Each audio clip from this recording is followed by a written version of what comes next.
Bien, alors bonjour à tous. Je voudrais, avant de commencer la séance réellement, je voudrais d'abord, puisque nous sommes à mi-chemin à peu près, enfin nous sommes passés dans la deuxième moitié du semestre, je voudrais refaire un point sur les procédures d'évaluation du séminaire, en vous rappelant donc les différentes possibilités pour vous de valider ce séminaire, et en ajoutant d'autres que je n'ai pas mentionnées. Je les ai mentionnées rapidement à 2-3 étudiants qui étaient là à la fin du cours la semaine dernière, mais je voudrais quand même que chacun soit au courant. Donc je vous demande à chacun un essai, un travail d'une dizaine de pages, qui est très libre d'un point de vue formel, c'est-à-dire vous avez toutes sortes de façons de le concevoir. Je n'ai pas d'exigences particulières, hormis les exigences traditionnelles de l'écrit académique, c'est-à-dire qu'il faut qu'il y ait une bibliographie, des citations, des références, des notes en bas de page, etc. Sur le contenu de cet essai, eh bien, la seule véritable contrainte, c'est qu'il y ait évidemment un lien avec les réflexions menées dans ce séminaire, c'est-à-dire un lien avec la linguistique analogique dans son sens le plus large. C'est-à-dire qu'il peut être question de l'analogie en général, même si c'est d'un point de vue un peu philosophique ou psychologique, à condition que cela concerne tout de même un peu le langage, malgré tout, ça peut être un problème vraiment de linguistique. Alors, soit vous traitez une question sur laquelle éventuellement pour laquelle éventuellement il y a un lien avec le mémoire de master que vous êtes auquel vous êtes en train de travailler, hein, c'est la situation idéale. Disons que votre réflexion en master, vous vous en servez pour injecter en quelque sorte le concept d'analogie et voir si vous pouvez utiliser ce concept dans le cadre de votre réflexion. Ça n'est pas du tout une obligation, hein. Je veux dire, il est tout à fait possible que votre sujet de master n'ait aucun rapport possible avec la question de l'analogie. Dans ce cas-là, il faut trouver un autre sujet, hein. Donc vous allez me proposer des sujets et je vais vous donner mon accord ou éventuellement restreindre le sujet. En général, les propositions des étudiants sont souvent un petit peu trop générales et pour une dizaine de pages, il faut quand même se limiter. Donc, j'avais proposé également une autre possibilité qui était la traduction en français d'un article portant sur l'analogie en linguistique. Quand je dis au sens large, ça peut être la question de la métaphore, etc., etc. Donc, une traduction en français d'un article qui existe dans une langue étrangère qui est votre langue maternelle, par exemple, et qui n'est pas encore traduit en français. Donc ça, évidemment, c'est intéressant pour moi parce que, sauf s'il s'agit d'une traduction en anglais, hein, ça, je veux dire une traduction dans n'importe quelle langue autre que l'anglais, bien sûr, puisque là, ça n'a pas beaucoup d'intérêt. Donc, on peut le faire dans ce sens-là, mais alors, ce que je voudrais ajouter, c'est qu'on peut aussi le faire dans l'autre sens. C'est-à-dire que là, c'est un peu plus difficile pour moi de contrôler, mais il faudra que je trouve un moyen. Mais à la rigueur, vous pourriez traduire dans votre langue maternelle un texte qui porte sur l'analogie et qui n'existe qu'en langue française, dans l'objectif de diffuser, enfin de le publier ensuite sur Internet, et donc de diffuser des idées liées à la question de l'analogie dans d'autres langues que le français ou l'anglais. D'accord ? Ça peut être aussi une possibilité. Bon, bien sûr, pour cela, il faut également avoir mon accord. Et une dernière possibilité qui m'a été suggérée par un collègue qui fait ça dans un autre séminaire, c'est de travailler à améliorer des articles Wikipédia. Parce que, évidemment, sur ces notions de similarité, d'analogie, de métaphore, etc., vous avez forcément des articles Wikipédia. Il y a un article, par exemple, sur l'analogie dans Wikipédia. Et évidemment, vous, à partir d'éléments bibliographiques que je pourrais vous donner, vous pourriez améliorer un ou plusieurs de ces articles sur Wikipédia. Il suffit de connaître un peu la procédure, c'est très simple, hein, de devenir contributeur de Wikipédia. Il suffit de se créer un compte, enfin, il y a quelques petites contraintes, mais la syntaxe du site n'est pas très complexe, donc c'est assez facile, et ça peut être effectivement utile également pour ce genre de questions. Donc vous voyez, mon objectif, c'est de faire en sorte que ce que vous fassiez puisse être vraiment utile. C'est pas juste un exercice de plus et puis vous écrivez un truc et on le balance à la poubelle une fois qu'on a mis votre note. Non, je préfère que le travail que vous faites soit utile d'une façon ou d'une autre. Alors, j'aimerais qu'on fasse un rapide tour de table pour savoir où vous en êtes, parce que là, il va falloir quand même commencer à accélérer le processus, puisque en principe, en fin de premier semestre, vous devez déjà me rendre un projet. Hein, donc il reste pas beaucoup de temps. Enfin, nous sommes à peu près à la moitié du premier semestre, donc il faut que vous ayez dans les 15 jours au plus tard déjà une première idée à me soumettre. Hein. Alors, on va faire un petit tour de table, vous me dites où vous en êtes, si vous n'avez pas encore d'idée ou si vous avez une vague idée, quelle est-elle, et puis voilà. Est-ce que vous voulez bien vous présenter juste avant, comme ça me permet aussi de mémoriser vos noms. Alors, je m'appelle Anastasia, je suis en Master 2 langue française et mon sujet de mémoire c'est l'organisation de la structure phonologique et morphologique de la réduplication. Ah oui. Voilà, c'est pour ça que je pense que ce sera intéressant pour ce cours-là. En ce moment, je pense que soit je vais présenter une petite recherche en ce qui concerne par exemple les sons qui se répètent les modèles par exemple de formation des mots rédupliqués. Soit j'ai trouvé un article assez intéressant qui parle de la réduplication, c'est un article en russe, qui parle de la réduplication dans le langage des signes. Et donc les auteurs font la comparaison entre la réduplication dans des langues sonores et dans le langage des signes. Ils disent qu'il y a certains traits communs, mais il y a quand même des particularités en ce qui concerne le langage des signes parce que le système de la transmission de l'information n'est pas le même. Oui, et ce sont des structures connues pour être de grande iconicité. Hein. Je veux dire que la question de la langue des signes elle est cruciale dans la problématique analogique. Ok, donc on en avait déjà parlé un petit peu, donc très bien, là vous êtes en route, c'est parfait. Mademoiselle. Moi je suis en M1 de langue française. Mon mémoire ça va porter sur l'effacement énonciatif dans la philosophie, dans la textualité. L'effacement énonciatif, d'accord. Et pour le projet, j'aimerais bien améliorer un article Wikipédia. Ouais. Je ne sais pas trop comment le prendre. D'accord, mais ça, il faut qu'on se voit, qu'on prenne un petit moment pour en parler. Ok, très bien. Je suis en M1. Dites-moi votre nom, s'il vous plaît. Emmanuel Rio, d'accord. Et vous, Lily Felila, je suis en M1 langue française.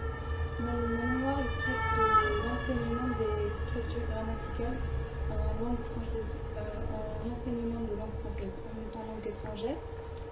Et pour le travail, j'aimerais bien travailler sur la thèse de Boukchich. Ah oui, vous m'en aviez parlé, Redouane Boukchich, oui. Vous m'aviez dit qui travaille. Prendre un point. Voilà. Vous parcourez un petit peu la thèse sans la lire en détail, mais vous lisez en détail un chapitre qui correspond à quelque chose qui vous intéresse. Très bien. Ok. Bonjour, je m'appelle Sophie Wang et je suis en Master 2 langue française et mon sujet de mémoire est les adverbes de négation en chinois et en français. C'est comme une approche contrastive que je vais traiter. Et vous faites ça avec qui? Avec quel professeur? D'accord. Pour le sujet, je pense que je continue à travailler dans cette perspective contrastive. Je pense qu'en insistant sur un phénomène grammatical, sur les faits similaires d'un fait grammatical entre les langues. Sur les adverbes de négation, oui. Oui, il pourrait y avoir des choses intéressantes sur la dimension iconique de la négation. Je voudrais chercher un petit peu. Oui, iconique. Cherchez en anglais iconicity et négation. Vous pouvez peut-être trouver des choses. Bonjour, mon prénom c'est Rudy et mon nom de famille c'est Wang. Moi je suis en Master 2 de langue française je travaille sur la métaphore dans les récits de voyage Henri Michaud. Donc c'est pourquoi j'ai choisi votre cours. Pour ce semestre,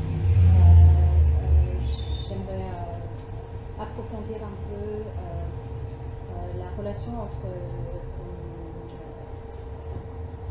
les contenus des récits de voyage d'Henri Michaud et les approches linguistiques dans ces œuvres. Et moi, pour le travail, j'aimerais traiter la métaphore, j'aimerais écrire un travail sur une page. Sur métaphore et analogie. Oui, oui, oui. Disons que ce qui peut être intéressant, c'est de voir, je suppose que dans votre mémoire, vous allez solliciter différentes théories de la métaphore. Ouais. Donc, ce qui peut être intéressant comme point de focalisation un peu théorique, c'est d'essayer d'examiner comment le concept d'analogie intervient dans différentes théories de la métaphore. Hein? D'accord. Bonjour, je m'appelle Jean-Louis, je suis en master 1, langue française.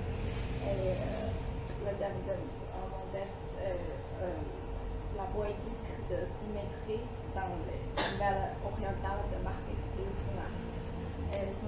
Son œuvre nouvelle orientale, je trouve il y a des phénomènes symétriques linguistiques. En fait, je pense que les approches linguistiques vont m'aider à traiter les phénomènes. Très bien. Et vous faites ça avec quel professeur, votre mémoire? Pardon? Vous faites votre mémoire sur Marguerite Yourcenar avec quel professeur? Christelle Reggiani, d'accord. Oui, alors, il y a un lien entre la symétrie et le concept d'isomorphisme. Hein. C'est là où vous pouvez trouver un rapport, d'accord, entre symétrie et isomorphisme. On en a parlé plusieurs fois. D'accord? Très bien. Bonjour, Bonjour. Je m'appelle Lucas je suis en master 1 de littérature française. Je fais mon mémoire sur Le bleu du ciel de Georges Bataille, sur la notion de personnage. Pour ce qui est de... Avec M. Louette. D'accord. Pour ce qui est du travail à vous rendre, c'est encore assez flou. Ouais. Mais j'ai été interloqué par l'ouvrage Les fleurs de Tarbes de Ouais. Jean Paulhan. Remarquable. Bon, on va en parler aujourd'hui d'ailleurs, un tout petit peu. D'accord. Alors ça veut dire que... Ouais. Ouais. Il parle d'analogie, il Ouais. emploie le terme d'analogie, pas forcément dans un contexte linguistique, mais en tout cas il a une véritable réflexion sur la rhétorique. Ouais. Et, un texte très intéressant, Les fleurs de Tarbes. J'aimerais bien travailler soit à partir de ce texte et de certains passages. Écoutez, vous allez voir la fin de la deuxième heure de cours. On va parler d'un livre de Merleau-Ponty qui s'appelle La prose du monde, qui est le chapitre que je veux travailler avec vous, se termine sur une citation de Paulhan, des fleurs de Tarbes. Justement, c'est une coïncidence heureuse. Et vous verrez dans quelle perspective on peut établir un lien entre la problématique analogique et une certaine approche du langage telle qu'elle est vue par des écrivains, essayistes, etc. L'idée générale, si vous voulez, c'est de travailler sur l'immanence de la signification au langage lui-même. Hein. Bon, on en reparle tout à l'heure, mais oui, c'est de toute façon une direction tout à fait favorable, sans problème. Bonjour, je m'appelle Catherine Bacras, je fais mon master 1 en lettres allemandes. Lettres allemandes. Oui. Et j'ai fait mon mémoire en études germaniques nordiques, alors en civilisation allemande. Mais ici, je voudrais être intéressée de travailler sur la fonction de l'analogie et de la métaphore dans l'argumentation, peut-être. C'est pas encore spécialisé. Oui, il y a beaucoup sur la dimension argumentative de l'analogie, il y a beaucoup de choses disponibles. Cherchez notamment, il y a un article assez connu de Christian Plantin, Plantin, Plantin, et c'est effectivement un des énormes sous-continents du continent de l'analogie que l'argument par analogie. Et effectivement, cet argument par analogie, il est un peu différent selon qu'on a affaire au discours politique, au discours didactique, au discours de vulgarisation, etc. Enfin bon, bon. Bref, donc regardez ça et puis on refait le point d'ici 15 jours. D'accord ? Donc, je dis pour ceux qui, monsieur, comme vous venez d'arriver, qu'on fait un tour de table pour savoir où vous en êtes sur le projet à me rendre pour la fin du semestre. Bah, allez-y, si vous... Oui ? Bonjour, je m'appelle Antoine Latier. Et en fait, comme je fais mon mémoire en langue française sur le calembour. Sur le calembour. Ouais. Ouais. Je voudrais travailler sur quelque chose d'assez proche. Ah oui, ça. Ça, les similarités, enfin, je veux dire, les similarités ne serait-ce que phoniques, etc. Enfin, en quoi une similarité de signifiant va véhiculer. Dans les cours en jeu, je pensais quelque chose comme la tendance vers des calembours. C'était quelque chose de significatif dans la manière de nier un peu l'art de Saint-Michel dans certains rapports qu'on a au-delà d'un rapport linguistique. Oui, oui, tout à fait. Non, non, mais là, il y a une piste très fructueuse, il n'y a aucun problème. Il y a d'ailleurs beaucoup d'humoristes contemporains qui ont comme, parmi les nombreux fonds de commerce qu'ils ont, qui est, par exemple, prendre au pied de la lettre des expressions ou des formes de langage et essayer de faire apparaître ce qui est ridicule, ce qui est un peu... Bon. Donc oui, c'est en tant que processus de défamiliarisation à l'égard de certaines expressions linguistiques qui peuvent mener vers le calembour, effectivement, il y a largement de quoi faire. Hein. Ok. Je m'appelle Fadi Sal, je suis ministère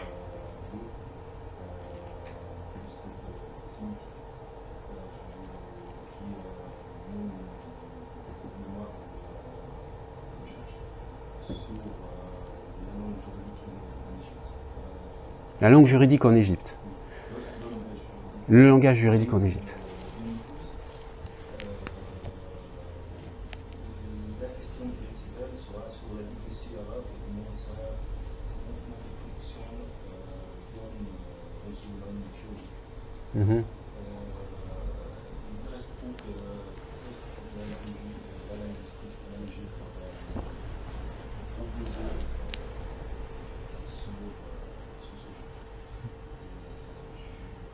il y a plusieurs manières à traiter le dossier arabe. C'est une question surtout sociolinguistique. Beaucoup de chercheurs qui travaillent là-dedans, mais je ne vois pas encore des chercheurs qui font l'utilisation de la linguistique cognitive, non la linguistique analogique dans ce domaine. Et je crois qu'il y aura peut-être quelque chose à faire. D'accord. Donc, écoutez, essayez d'y réfléchir. Je disais tout à l'heure, il faudrait que d'ici, parce qu'il faut rendre quelque chose à la fin du premier semestre, donc il faudrait que d'ici 15 jours, vous ayez quand même un sujet un petit peu précis à proposer. Hein. Je pense que la science, la science a une affinité Oui, mais il faut préciser, d'accord hein, l'idéal, si vous voulez, pour me proposer un sujet, il faudrait que vous m'envoyiez une page. Vous présentez votre sujet par mail, hein, en une page, et comme ça, on prend un moment après les 2 heures de séminaire, on discute, mais au moins j'ai un petit texte écrit, je sais un peu ce que vous voulez faire. J'ai le temps d'y réfléchir un peu avant, et éventuellement de vous donner plus de conseils. D'accord ? Donc vous préparez pour d'ici, mettons, 15 jours, hein, d'ici 15 jours, 3 semaines, maximum 3 semaines, si vous pouvez dans 15 jours, c'est mieux. Une page de présentation du sujet que vous allez proposer. Oui ?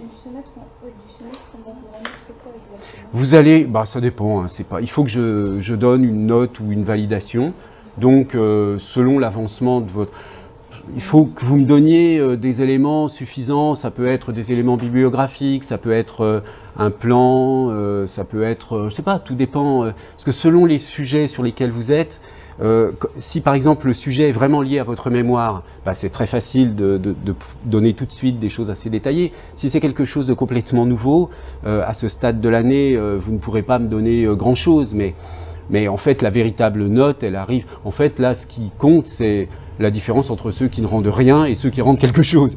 Il n'y a pas... Tout le monde a la même note à la fin du premier semestre. Et c'est après qu'on donne une véritable note à la fin de l'année, hein, sur le travail terminé.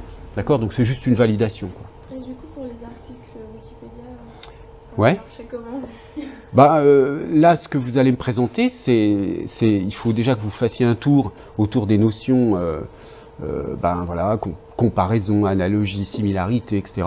Voir ce qu'il y a et voir si les articles sont complets, pas complets. Puis donc à la fin du semestre, on se met d'accord sur quels sont les articles que vous allez modifier ou ajouter. Si par exemple vous remarquez qu'il n'y a rien sur un sujet qu'on a abordé en cours et qui vous paraît intéressant, eh bien vous le proposez, vous introduisez une entrée nouvelle dans Wikipédia, et simplement à la fin du premier semestre, c'est le plan de travail, quoi, le plan d'attaque, qu'est-ce que vous allez aborder, puis ensuite dans le semestre suivant, vous rédigez les différentes modifications ou les apports que vous allez proposer, vous me les montrez, je vous dis que si je suis d'accord, on les complète, et puis ensuite vous les mettez en ligne. Alors, oui, monsieur. Je suis Glassani, je suis en parallèle avec philosophie à l'ENS. Ah, vous êtes en philo. Je suis un M1 de langue française. D'accord. Je travaille avec M. Suffy sur un sujet qui touche la nouvelle façon d'écriture numérique. On conseille surtout sur le concept d'émoticône et son mode de fonctionnement. Le concept de d'émoticône. Oui, je sais, Gilles Suffy m'en a parlé, oui. La question de l'analogie, effectivement, est assez intéressante parce que d'un côté, il y a le concept d'iconicité qui peut être utile. Et après, bien sûr. Aussi de solliciter la fausse métaphore peut-être du digital et l'opposition entre le digital et analogique pour essayer de voir si on ne peut pas essayer de comprendre de façon un peu peut-être plus marquée.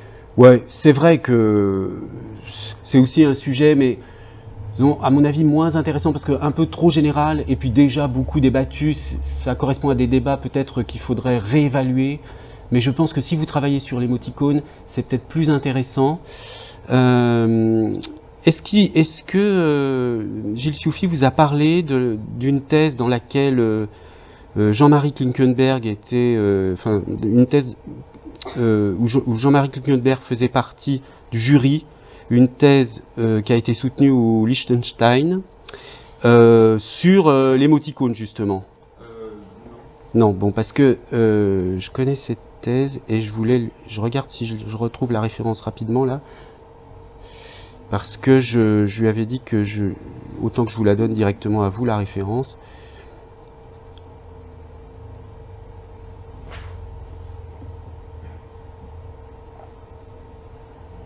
Non, bon je vous la redonnerai, hein, parce qu'il y a eu une thèse là-dessus il y a 2 ans, 2-3 ans, un truc. J'étais un peu étonné parce que c'est quelque chose de très présent et très peu. Ouais. Et c'est une thèse qui est moyenne, donc il y a largement de quoi faire mieux. Donc, voilà. Très bien, continuons alors. Oui? Peu importe. Oui? Je m'appelle Anne, et maintenant je fais le master 2 de recherche en langue française. Et mon sujet de mémoire c'est l'iconicité et l'ordre des mots. L'iconicité et l'ordre des mots. Ah, et l'ordre des mots. Ah oui, on a déjà discuté un petit peu ensemble. Oui, je me souviens. Et donc pour le sujet pour le travail de ce séminaire, je préfère peut-être traiter un point plus petit. Par exemple, l'idée iconique des suffixes dérivationnels. Ça c'est... Ouais, mais alors là, ça n'a plus de rapport avec l'ordre des mots. Ah non, parce que... Mais pourquoi vous ne faites pas sur l'ordre des mots? Parce qu'il y a des choses intéressantes à dire sur l'iconicité de l'ordre des mots dans... Actuellement, je pense que j'ai pas beaucoup d'idées sur l'ordre des mots et l'iconicité. Et pour rédiger un texte de dizaines de pages, je préfère traiter un peu plus petit.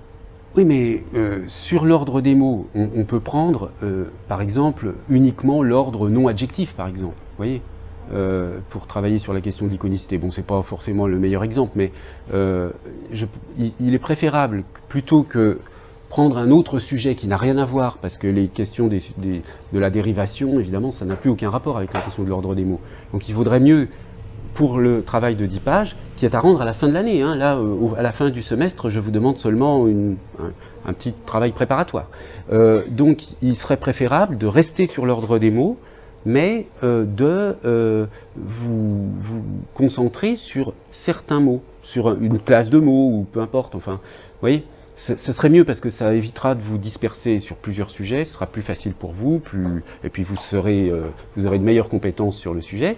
Je vous avais indiqué les pages du livre Essai de linguistique analogique qui porte là-dessus, sur les théories de l'iconicité de Hyman, etc. Voilà, bon, parce que ça, c'est un bon point de repère pour avoir quelques éléments de bibliographie, puis ensuite vous avez... Mais ça, iconicité de l'ordre des mots, il y a pas mal de choses, et simplement, pour les 10 pages, là, vous centrez sur un cas particulier. Ça peut être, par exemple, l'ordre des subordonnés, quand la subordonnée est avant ou après. Ou alors, l'ordre d'un détachement. Vous voyez, je ne sais pas si vous dites à Athènes, les femmes faisaient, etc. Les femmes à Athènes faisaient. Vous voyez, un segment détaché, est-ce que sa position est iconique de quelque chose ou pas? Vous voyez, je vous donne comme ça des exemples au hasard, mais il suffirait de prendre un cas bien particulier. D'accord? Merci.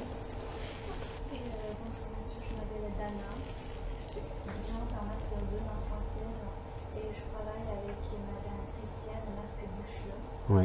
Et le sujet de mon mémoire, c'est un peu long, s'appelle Disparition et conservation des euphémismes dans les traductions françaises du roman classique chinois, Le rêve dans Babylone rouge. D'accord. Donc je travaille sur les euphémismes et les téléphrases. Iconicité et euphémisme, c'est très intéressant. Hein.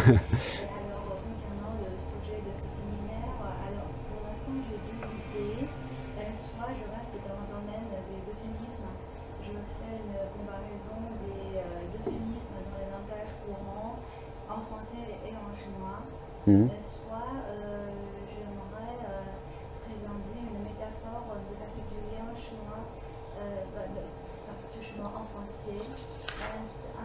En fait, c'est une métaphore proche de la métaphore conceptuelle en français. C'est-à-dire on métaphorise, par exemple, une sensation visuelle en exprimant en sensation tactile ou bien... D'accord, oui, c'est de cross-modal correspondence. Oui. C'est parce que je pense que les euphémismes ou bien les phrases relèvent quand même du volet de linguistique analogique. Les deux choix. D'accord. Ok, très bien. Bah, écoutez, vous verrez, vous me direz. Mais il y a aussi une chose intéressante, c'est les caractéristiques des euphémismes. Ce sont quoi? Ce sont des mots différents ou ce sont des morphèmes qui s'ajoutent à des...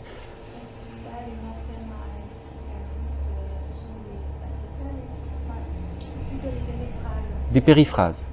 Quand il y a un tabou, un sujet de tabou, on change d'une façon, on exprime par une façon un peu détournée. Vous pourriez réfléchir aussi sur ce qui est iconique là-dedans, parce que le fait de ne pas dire directement quelque chose et d'entourer le mot pour pas qu'on le touche de trop près, enfin, vous voyez, il y aurait peut-être une réflexion intéressante là-dessus. Enfin bon, voilà, mais réfléchissez-y, ouais, dans ce sens-là. Très bien, merci. Je suis étudiante en master 2 langue française. Je travaille avec Madame Françoise Guérin. Le sujet de mon mémoire, c'est l'analyse et description ethnomusicologique des chansons traditionnelles chinoises. Je vais travailler surtout sur les structures de parole, et puis le rythme, le son, et métaphores, etc. Et puis comparer l'opéra de Pékin et avec l'opéra européen. Sur l'essai de secours, franchement, je suis en train de réfléchir. D'accord. Je vais vous envoyer le mail dans une semaine. Très bien, très bien. C'est déjà un sujet peut-être un petit peu plus difficile pour trouver un lien. Bon, vous verrez. Très bien. Alors, bon, bah vous deux, je me souviens un petit peu, mais rappelez pour un peu les autres, savoir. Moi, Oui, alors moi je m'appelle Édith Dubois et je suis en doctorat de linguistique avec Christiane Marquecheux. Oui. Et je travaille sur l'aspect du verbe rester en finnois en français, donc plus précisément la dynamicité du verbe, puisqu'en finnois le verbe régit un cas dynamique, donc on reste vers quelque part, et donc je regarde si en français on peut avoir des propriétés morpho-syntaxiques qui révéleraient quelque chose de l'ordre aussi du dynamisme caché, dissimulé en français, puisqu'évidemment on considère comme un θ. Et bon, en ce qui concerne le sujet du cours, donc je me demandais si retravailler sur travailler sur la recatégorisation de rester, donc par rapport sur la question de la polysémie, par exemple, oui, éventuellement. Ouais. Sur est-ce que le concept de, les limites du concept de polysémie ou quelque chose comme ça pourrait. Pourquoi pas. Hein? Pourquoi pas. D'accord. Non, mais vous avez un sujet qui permet plusieurs entrées possibles, typiquement linguistiques. Ça me paraît pas insurmontable, donc vous avez le temps d'y penser un petit peu. Mais ça pourrait être ça, parce que, si vous voulez, on n'a pas encore eu le temps d'en parler, mais il y a un lien, bien sûr, entre la question de... disons, la problématique générale de la polysémie, mais si, on en a parlé un tout petit peu au dernier cours, hein. La problématique générale de la polysémie, c'est la problématique de la similarité de signifiés. Et ça, c'est un point, je sais pas... quand vous voyez, par exemple, pour disons, forcer un peu le clivage, vous avez d'un côté la veine Kléber, etc., qui est une veine de sémantique référentielle, dans laquelle il y a un sens de base, des sens dérivés, et donc où la question de la polysémie est importante. Et puis, vous avez une autre veine qui est plus représentée par Cadio, par exemple, Cadio et Visetti, où là, il n'y a pas de sens de base, il n'y a aucun sens qui a un privilège par rapport à un autre, il y a une sorte de sens abstrait extrêmement général, encore plus général que le signifié de puissance guillaumien, et en fait, en fonction des situations, des contextes, des choses, ce sens extrêmement général se sous-spécifie. Hein, en profil, en motif, thème, profil, voilà. Hein. Donc, ce sont deux approches complètement différentes de la polysémie, en tout cas. Et il faudrait voir si dans votre exemple précis, ça peut donner des arguments en faveur d'une des approches ou de l'autre. Ça peut être intéressant. Et de toute façon, ça a un lien. Oui ? Cadio, C-A-D-I-O-T, et Visetti, V-I-S-E-T-I. Ils ont un livre qui s'appelle Motif, thème, profil. Mais vous pouvez trouver des articles en ligne c'est un peu ardu comme lecture, il y a un des deux qui est philosophe, donc parfois le texte est... les applications sont relativement simples, mais eux formulent les choses d'une manière assez absconse, à vrai dire, et c'est pas facile d'accès, mais bon, faut essayer. Hein. Très bien. À moi. Alors bonjour, je m'appelle Lola Tissel, je suis en Master 1 de langue française. Alors concernant le mémoire, j'ai rebasculé vers notre première idée de sujet, à savoir l'étude de Roland Barthes dans une perspective de sémantique interprétative. Et pour la question du séminaire, du coup, je pensais traiter l'analogie et l'homologie chez Barthes. Oui, d'accord. Très bien. Voilà. Ok. Bon, il faudra qu'on en reparle parce que c'est une nouvelle. Vous avez 5 minutes ou pas ? Oui. Aujourd'hui, là, je reste à Paris ce soir, tout ça. Donc, si vous avez des questions à me poser, après le séminaire, je suis dans le bureau à côté et vous pouvez venir, hein, pas de problème. Bon, pas d'autres remarques ? Écoutez, on va reprendre alors là où nous nous sommes arrêtés la dernière fois.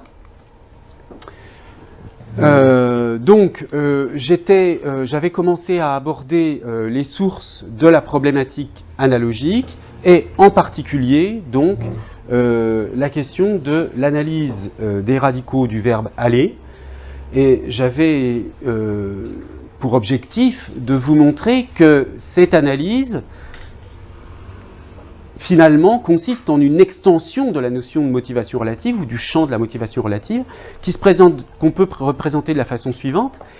Dans la linguistique saussurienne, vous avez une motivation relative, syntagmatique, hein, simplement parce qu'elle apparaît sur l'axe syntagmatique, enfin elle est pas sur l'axe paradigmatique, et cette motivation relative du type poirier, cerisier versus chêne par exemple, hein, elle s'oppose là au point B qui est le point arbitraire absolu, hein, pour Saussure, c'est-à-dire on a un signe, soit il y a de la motivation relative, soit il n'y en a pas. Alors là, j'avais présenté la dernière fois une sorte de continuum, mais avec évidemment un point de rupture quand on approche du point B, parce qu'effectivement, les choses, les constructions syntagmatiques peuvent être plus ou moins transparentes. Mais ce que tente à montrer cette analyse de Guillaume, c'est que ce point B de l'arbitraire absolu n'est saussurien, au sens saussurien du terme, n'est pas ce qu'il y a de plus arbitraire dans les langues. Hein. Ce qu'il y a de plus arbitraire, ça n'est pas qu'il n'y ait pas de lien entre un signifiant et un signifié, ou très peu. C'est que deux signifiants correspondent à un même signifié, ou deux signifiés correspondent à un même signifiant. C'est-à-dire le polymorphisme ou l'homonymie, qui sont les points proche du terminus ad quem ici, qui nous mène vers la sortie de la systématicité de la langue. Hein. Donc, l'idée, c'est de dire que on a dans cette zone qui est la zone dans laquelle se situe l'argumentation de Guillaume sur le fait que les radicaux du verbe aller se répartissent d'une manière isomorphique et pas d'une manière polymorphique, c'est une façon de montrer qu'un élément est plus motivé qu'un autre. Hein. C'est-à-dire que là où on est au point Y moins motivé, c'est quand la similarité ou l'identité entre des signifiants, par exemple, correspond à une disjonction totale entre des signifiés, c'est-à-dire les signifiants se ressemblent, mais les signifiés n'ont absolument aucun rapport, ou le contraire, hein, des signifiés se ressemblent, mais les signifiants n'ont absolument aucun rapport. Bien. Donc, l'idée, hein, vous vous souvenez que lorsque on a vu qu'il y avait cette idée que al correspond à un signifié générique, qui est l'idée de se déplacer, l'idée d'aller, et puis un signifié spécifique qui est le passé, hein, l'idée de passer, eh bien, en faisant cela, et en faisant pareil pour V avec le présent et pour I avec le futur, on établit cette fois-ci un lien d'isomorphisme qui fait que la chose est moins arbitraire que si on considère que V, al, ir ont des signifiés qui sont identiques. Hein. Parce que si des signifiés sont identiques et que si on a un seul signifié et donc plusieurs signifiants sans lien, hein, puisqu'il n'y a même pas de ressemblance phonique entre V, al, ir. Vous voyez, en plus, c'est assez amusant de constater à quel point ces trois séquences de phonèmes, V, al, ir, n'ont aucun point commun. Bref, il y a un radical qui est purement consonantique, il n'y a pas de voyelle, c'est la consonne V qui apparaît dans aucun des deux radicaux.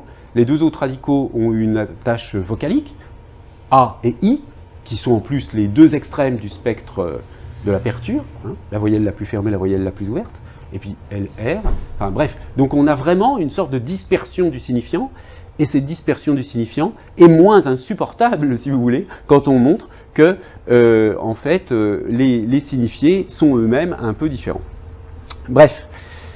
Alors, dans ce chapitre, on a vu pour l'instant uniquement le point 2.1, et il me reste à vous parler un peu des travaux de Maurice Toussaint. Et ensuite, aujourd'hui, j'aborderai donc ce point 2.2 sur l'aspect neuropsychologique.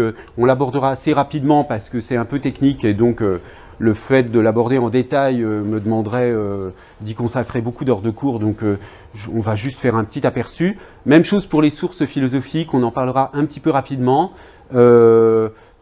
sauf pour Merleau-Ponty, je réserverai Peirce pour après.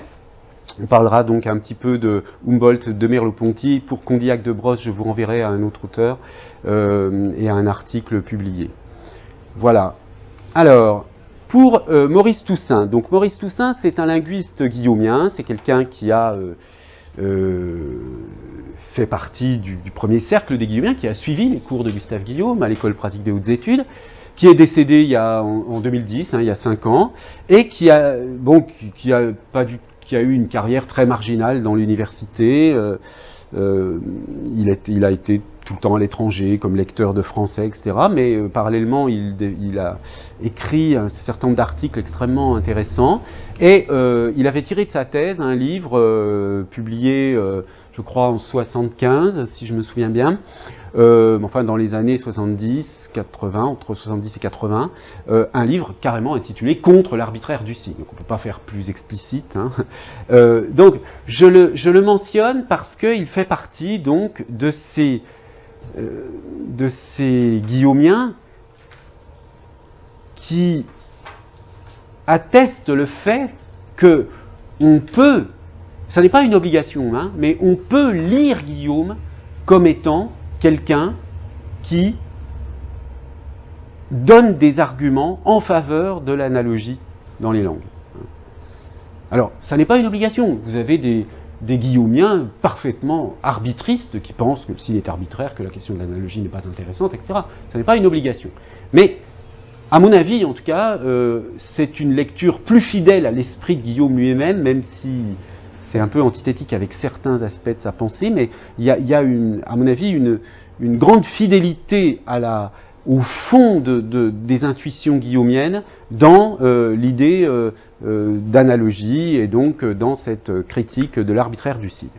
Alors, je vais vous donner en 2-3 diapositives une idée générale du type de critique qu'opérait Maurice Toussaint.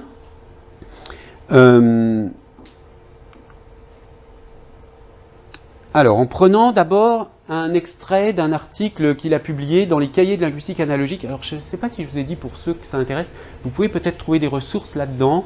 Les cahiers de linguistique analogique, c'est une revue qui est entièrement disponible gratuitement en ligne. Hein. Vous tapez sur Google le cahier de linguistique analogique. Et vous avez des articles sur toutes sortes de sujets qui ont bien sûr un rapport avec l'analogie. Donc si ça vous intéresse, vous pouvez lire plus en détail ce texte de Maurice Toussaint. D'ailleurs, dans ce premier numéro des cahiers de linguistique analogique, il y a un article de Cuxac sur la langue des signes, hein, sur l'iconicité de la langue des signes. Je dis ça pour vous, mademoiselle, qui travaillait sur un petit peu ce qui vous interrogeait sur la langue des signes. Alors, lisons ce passage. Soit lupo, loup en italien. Ce nom a un pluriel en i, donc lupo, lupi. Sur le plan sémantique, le pluriel est un ultérieur du singulier, dans la mesure même où, au maximum de différenciation pôle des formes, on conçoit la pluralité comme multiplication à partir du singulier. Premier niveau minimaliste, le pluriel est morphologiquement du plus par rapport au singulier. Exemple, loup, loupi en roumain.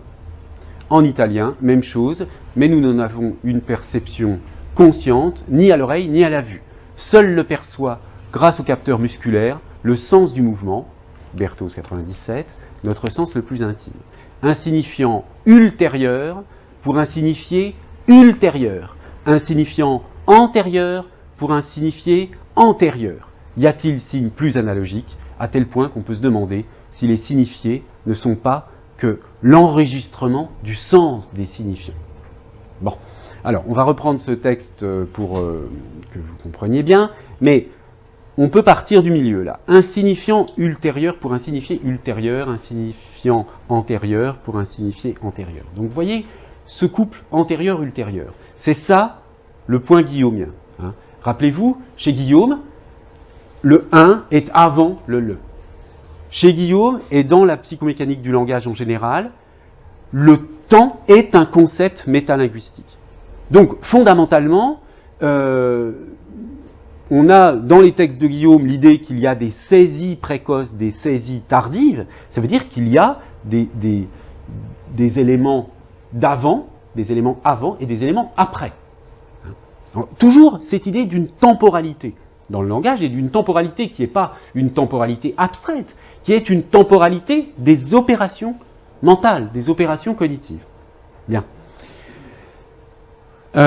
Donc, vous voyez que cette notion de temporalité ici, elle permet aux personnes qui travaillent sur l'analogie entre forme et contenu, c'est-à-dire entre signifiant et signifié.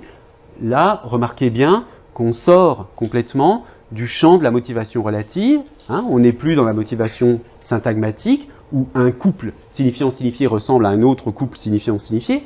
Ici, on est dans un signifiant qui ressemble à un signifié, ou un signifié qui ressemble à un signifiant. Donc, c'est ce que j'appelle la motivation interne, par opposition à la motivation externe, qui est la motivation, donc de la motivation relative, par exemple, la motivation interne entre forme et contenu. Donc, on verra plus tard, hein, dans les cours, que c'est ce que j'appelle l'analogie hétérogène, par opposition à l'analogie homogène. Une analogie homogène, elle est fondée sur une similarité d'éléments homogènes, c'est-à-dire un mot ressemble à un autre mot, un signe ressemble à un autre signe. Quand vous prenez les exemples de pommier, poirier, etc., et que vous devinez le sens du mot cacaoyer, ce qui est en jeu, c'est bien de la similarité entre des signes, c'est-à-dire des blocs signifiants-signifiés. Donc de la similarité entre des choses qui ontologiquement sont de même nature. Donc, analogie homogène parce qu'elle est fondée sur des similarités homogènes, c'est-à-dire des similarités entre des entités qui appartiennent à la même ontologie, si vous voulez. Maintenant, la similarité hétérogène, et donc l'analogie hétérogène qui est fondée sur une similarité hétérogène, elle est fondée sur l'idée que, enfin, elle est fondée sur le fait que la similarité, elle est entre des choses qui ontologiquement ne sont pas de même nature. Donc, un signifiant, c'est pas de la même nature qu'un signifié. Hein. Dire qu'un, bon, sans entrer dans le détail, un signifiant, ça a quelque chose. Alors bon, enfin, c'est difficile de ne pas entrer dans le détail, mais on peut dire que. Alors, si vous êtes saussurien, c'est de même nature. Hein. Ce sont des entités psychiques et tout, il n'y a aucun problème. Mais justement, c'est pas intéressant parce qu'il n'y a pas tellement de problèmes et bon voilà. Ce qui est intéressant, c'est quand vous commencez à dire que un signifiant, c'est le corps qui est en jeu dans le signifiant. Hein. C'est votre corps qui produit les sons. Donc, un signifiant, c'est quelque chose qui appartient à votre vie corporelle, mais qui est aussi, qui appartient aussi à qui a une dimension collective, puisque la langue, les phonèmes, ils sont partagés dans une collectivité humaine. Bon. Mais il y a quand même, disons, une dimension corporelle.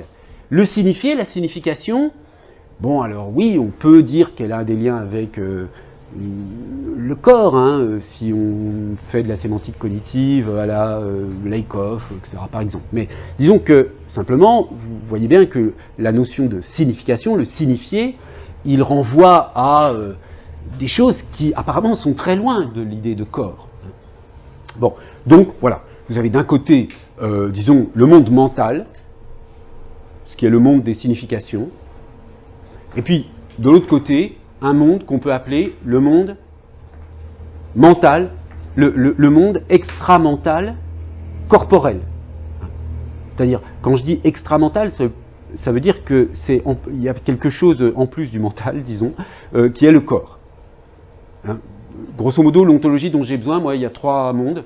Le monde mental, le monde extramental corporel, et le monde, donc le monde extramental corporel, c'est le corps, hein, et le monde extramental extracorporel, c'est-à-dire ce qui est en dehors de votre corps. Hein. Et le point de départ est toujours le mental, parce que ça on est sûr que ça existe, et on l'a, etc. Tout ce qui est... le reste, on ne sait pas trop. Bref, donc, oui. Le monde extramental, Alors, vous avez d'un côté, disons, le monde mental, le monde de vos pensées, voilà, bon, ok, qu'on peut étudier dans son autonomie propre. Bon. Le monde extramental corporel, MEC, monde extramental corporel, qui est donc le corps. C'est-à-dire qu'il y a sans doute du mental, mais il y a aussi du corps. Et le corps a une dimension propre. Hein. Le corps, c'est pas un objet. c'est par rapport à vous-même. Hein. Votre corps, vous ne le vivez pas comme un objet, vous le vivez comme un corps, justement. Donc c'est encore autre chose que juste des pensées, d'accord, ou des cogitations, ou des rêveries au sens bachelardien, enfin n'importe quoi. Voilà. Bon, il y a des liens, bien sûr. Hein. Vous ne pouvez pas avoir de pensée si vous n'avez pas un cerveau qui fonctionne, donc un corps. Bon, bref. Et ensuite, vous avez tout le reste. C'est-à-dire le monde, tout ce qui existe en dehors de vous. Par exemple, vous disparaissez, vous évanouissez dans la nature d'un seul coup. Qu'est-ce qui reste? Le monde extra-corporel, extra-mental, extra-corporel. C'est un peu la même distinction que être et existence. Non, pas tout à fait. Non. Là, c'est une autre perspective. Ça, c'est simplement, si vous voulez, une façon, pas tellement problématisée, mais c'est la façon qui est pratique pour moi de trancher entre des grandes options philosophiques, etc. Donc, bon, on pourrait en parler pendant très longtemps de ces distinctions, mais disons, vous voyez, l'idée, c'est que je ne pars pas du physique, du tout. Parce que c'est pas ça qui est sûr. Le physique, regardez les physiciens, aujourd'hui, dans la philosophie des sciences, ce qui est le plus matériel, etc., pour l'instant, c'est ce qui est le plus énigmatique. Donc moi, je pense que ce qui est le mental est beaucoup plus sûr comme point de départ. Donc c'est pour ça que je pars du monde mental, et qu'ensuite, je soustrais, quoi. Bon, bref. Donc, simplement, je faisais cette parenthèse pour dire qu'il y a, donc, dans l'analogie hétérogène, un lien entre deux choses de même nature. Or, donc, les signifiés appartiennent plutôt au monde mental et les signifiants au monde extramental corporel. Donc, c'est ça que j'appelle une analogie hétérogène. C'est entre deux choses de même nature. Or, quel est le problème fondamental et très difficile que pose toute analogie hétérogène? Eh bien, à partir du moment où une analogie est fondée sur une similarité et qu'une similarité suppose des propriétés communes, évidemment, c'est facile de trouver des propriétés communes entre des entités qui appartiennent au même monde, entre deux choses mentales, entre deux choses corporelles, etc. Mais comment on fait pour trouver des propriétés communes à des entités qui ontologiquement appartiennent à des mondes distincts? C'est ça l'impasse et la difficulté d'une certaine forme d'iconicité. Comment trouver des propriétés communes à des sens, à des significations et à des signifiants, à des gestes corporels? Hein? C'est difficile. Bon, eh bien, le temps guillaumien, le temps opératif, la temporalité, est une solution possible. Pourquoi? Parce que, chez Guillaume, on peut montrer, d'abord dans la théorie c'est évident qu'il y a des signifiés d'avant et d'après. Bon, par exemple, pour reprendre un exemple qu'on a vu la semaine dernière, le 1 est un avant du le. Le signifié de puissance de 1, il est antérieur au signifié de puissance de le. On a vu également, et on a vu que Guillaume s'en servait pour l'analyse des radicaux du verbe aller, le mode quasi-nominal est un antérieur par rapport au mode indicatif. Le mode subjonctif est aussi un antérieur par rapport au mode indicatif. Et inversement, donc, l'indicatif est un ultérieur par rapport au mode quasi-nominal ou au subjonctif. D'accord? Donc, au niveau des signifiés, il y a de l'antérieur et de l'ultérieur. Or, au niveau des signifiants, on peut aussi montrer qu'il y a des antérieurs et des ultérieurs, qu'il y a des sons avant d'autres sons. C'est ça l'idée de Maurice Toussaint qui porte, disons, sa théorie. Et voyez que c'est assez génial cette astuce. C'est-à-dire cette idée de dire on va prendre le paramètre temporel pour faire la propriété commune qui va fonder la similarité entre les signifiants et les signifiés. Un signifiant d'avant pour un signifié d'avant, un signifiant d'après pour un signifié d'après. Voilà l'idée générale. Alors maintenant, voyons dans le détail. Donc, lupo, loup en italien. Ce nom a un pluriel en i. Bon, lupo, lupi. Sur le plan sémantique, le pluriel est un ultérieur du singulier. Bon, ça c'est le premier point. Il faut accepter l'idée que du point de vue sémantique, le pluriel est un après du singulier. Alors bon, ça veut dire quoi? Ça veut dire que pour concevoir du pluriel, il faut d'abord avoir du singulier qu'on va pluraliser. Enfin, ça paraît logiquement assez difficile d'imaginer l'inverse, hein, que le pluriel soit premier. Si, on pourrait toujours dire qu'on extrait le singulier d'une pluralité. Bon, oui, pourquoi pas, hein, c'est vrai. D'ailleurs, ça peut se faire dans certains cas. Mais bref, là, en l'occurrence, considère que le pluriel est un ultérieur du singulier. Mais enfin, il faut quand même l'argumenter. Hein. Alors, là, je passe un peu là-dessus, le maximum de différenciation, pôle des formes, si vous voulez, on verra tout à l'heure, il y a un petit schéma avec différenciation maximale, différenciation minimale, qui est une espèce de schéma général. Finalement, si on utilise un couple où il y a beaucoup de différenciation, pas beaucoup de différenciation, un peu dans le sens où dans la théorie de la chronogénèse, il y a beaucoup de différenciation à l'indicatif et pas beaucoup de différenciation à l'infinitif. À l'infinitif, il n'y a pas de différenciation temporelle, c'est un magma temporel. Hein. À l'indicatif, il y a beaucoup de différenciation. Donc, Toussaint utilise beaucoup cette distinction entre maximum de différenciation, minimum de différenciation. Et il considère, mais ça je ne vais pas l'argumenter, que dans l'opposition entre les formes et les contenus, il y a, du côté des formes, on a plus de différenciation et du côté des contenus, on a moins de différenciation. Enfin, ça, c'est un peu... On n'a pas besoin forcément d'aller dans ce détail. Bref, il suffit ici d'accepter la pluralité comme multiplication à partir du singulier, donc l'idée que sémantiquement, le pluriel est un après du singulier. Bien. Alors, comment ça se traduit au niveau du signifiant? D'accord? Là, si vous admettez cette idée que le pluriel est un après du singulier du point de vue du signifié, maintenant, une traduction analogique, c'est qu'il faut que le signifiant soit aussi un après.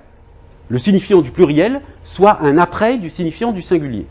Bon, alors il y a un premier cas de figure, le plus simple, c'est quand il y a un son en plus. Quand vous passez de loup, je ne sais pas comment on dit en roumain, loup, à loupi, eh bien, vous avez un son en plus. Donc forcément, loupi est formé à partir de loup. Donc là, ça marche bien. On a bien un signifiant d'après pour un signifié d'après. En italien, même chose, mais nous n'en avons pas une perception consciente. Pourquoi? Parce qu'on a lupo, lupi. Donc il n'y a pas un son en plus en moins. Donc ça veut dire qu'il faut démontrer que le i est un après du o. Hein, que le i, du point de vue phonologique ou phonétique, est un son, est un phonème d'après par rapport au o. Bien. Alors, une fois qu'on a ça on va le voir après, hein, cette démonstration, mais si on admet ça, vous voyez qu'on a effectivement un signifiant ultérieur pour un signifié ultérieur, un signifiant antérieur pour un signifié antérieur. Bon. Alors, comment ça se traduit? Il faut se rappeler le triangle vocalique. Là, c'est un triangle vocalique qui montre, disons, qui est vu d'un point de vue acoustique, avec, vous voyez, les voyelles plus tendues, moins tendues, et puis là, avec le formant qui va des voyelles graves aux voyelles aiguës. Donc, bon, je ne veux pas entrer dans le détail, mais vous savez que les voyelles sont formées d'un point de vue acoustique sur deux formants, F1, F2, et que du point de vue articulatoire, ça correspond à deux choses différentes, c'est-à-dire que là vous avez une aperture de plus en plus grande, c'est-à-dire que l'angle des maxillaires est plus grand, donc quand vous avez un A, attendez, j'ai mis le truc à l'envers là, pardon, oui, non, mais excusez-moi, j'ai mis ma flèche à l'envers ici. Hein, l'aperture, elle est, je corrigerai dans la version définitive, elle va dans l'autre sens. Hein. C'est le I qui est... Non, c'est le I qui est le plus fermé et le A le plus ouvert. Donc l'aperture est plus grande en bas. Oui, donc c'est là, j'ai bien inversé. Pardon.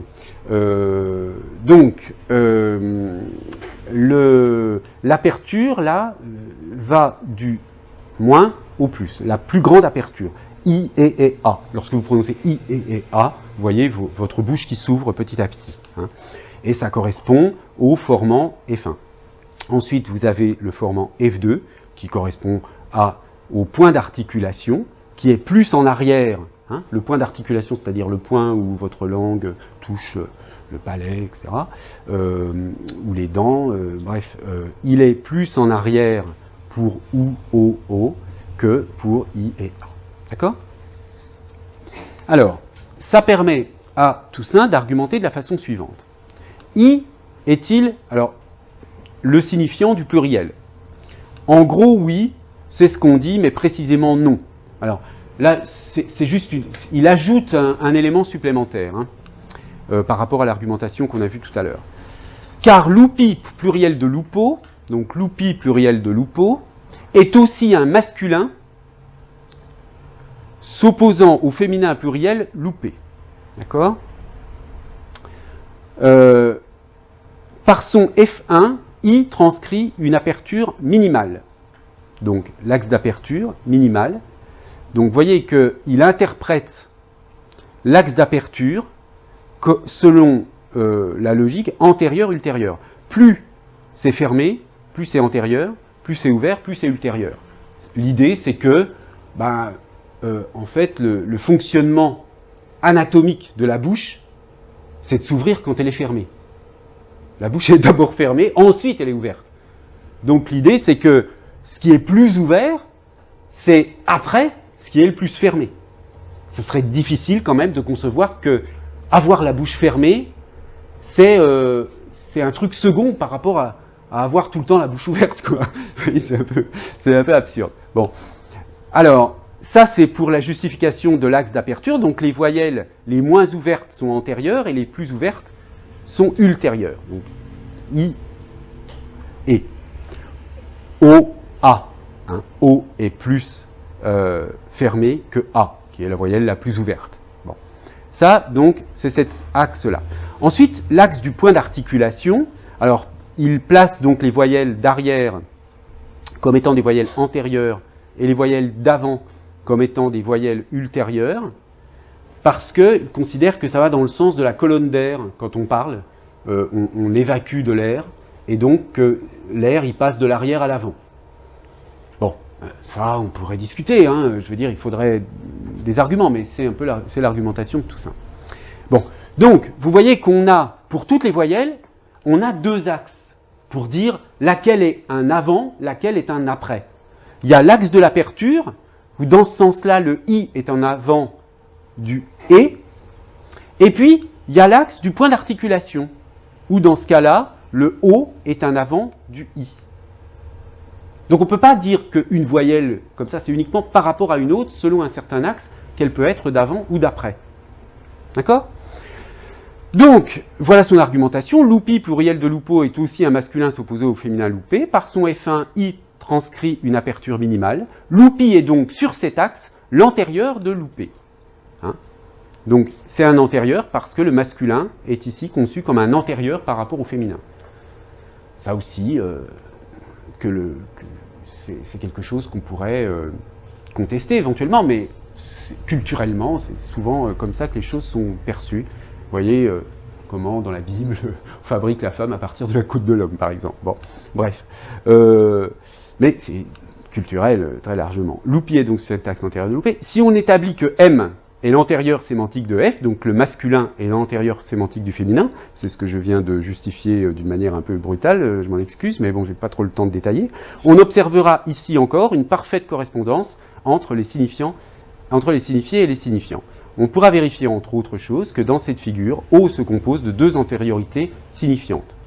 Donc l'antériorité sur cet axe-là, qui fait qu'on a effectivement une analogie antérieure-ultérieure du point de vue des phonèmes qui correspond à l'analogie antérieure-ultérieure du nombre, singulier avant pluriel, et masculin avant féminin. D'accord ? La correspondance des analyseurs acoustiques et articulatoires permet le contrôle et le transfert des mouvements du sens par le sens du mouvement. Bon, ça c'est un peu une formule, mais bon. Vous voyez, donc l'idée générale, si vous voulez, que vous pouvez retenir, c'est cette idée que certains guillaumiens, et c'est vraiment Maurice Toussaint qui a ouvert cette voie, le premier, certains guillaumiens donc utilisent le concept de temps opératif comme un paramètre qui permet de trouver des propriétés communes entre les signifiants et les signifiés, et donc d'argumenter en faveur de la motivation. Et ça, c'est très utile pour argumenter en faveur de la motivation des signifiés grammaticaux. Oui ? J'ai dû rater un moment de la démonstration, mais en quoi O est-il antérieur à I ? Alors, O est antérieur à I du point de vue de... Oui, du point de vue de l'articulation, ouais. il est en C'est-à-dire que là, on a l'impression que dans ces démonstrations, on a une idée à laquelle on va aboutir et donc on dit, bon, oui. Alors, ça, c'est ce que la justification, pourquoi on interprète l'axe du point d'articulation avant-arrière comme étant, votre question c'est ça, pourquoi dans l'axe d'articulation, l'arrière correspond à l'avant, temporel, et l'avant O est quand même postérieur et I antérieur en phonologie, phonétique, etc. Je pense que c'est pas ça, c'est par exemple quand il y a l'opposition entre lupo et lupi, donc c'est la langue, c'est l'italien si je ne me trompe pas. Oui, là c'est l'italien. C'est le système de la langue italienne qui a par exemple la règle que le masculin porte, ou le singulier porte comme marque O à la fin et pluriel par exemple porte le I comme marque du pluriel.